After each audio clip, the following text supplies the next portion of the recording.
సీట్లో కూర్చున్న వాళ్ళు కదలకుండా ఆ స్క్రీన్ వైపు అలానే చూస్తూ ఉంటారు. ఏముంది? ఎందుకంటే సినిమాలో క్యూరియాసిటీ ఏమైంది అంటే ఒక మర్డర్, 2 మర్డర్లు జరుగుతాయి. ముఖ్యంగా ఒకరి కంగ్రాచులేషన్ చెప్పాలి. ఈ మూవీ ప్రొడ్యూసర్ నాని భయ్య.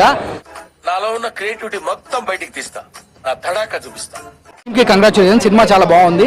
ఒక 2 మర్డర్లు ఎలా జరిగాయి ఏంటి అనేది ఏదైనా ఒక విషయం సగం వింటానికే చిరాకు నాకు. రెండోసారి కూడా వినాలా?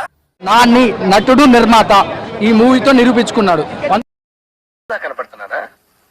ఓ మాదిరిగా కూడా కనపడుతుందండి. ఇంటర్వెల్ తర్వాత మంచి థ్రిల్లింగ్ అనిపించింది.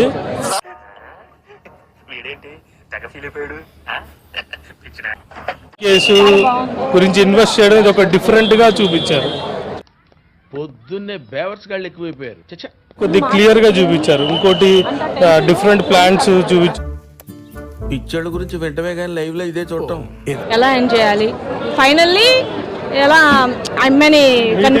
ఏం మాట్లాడతాడు నువ్వు?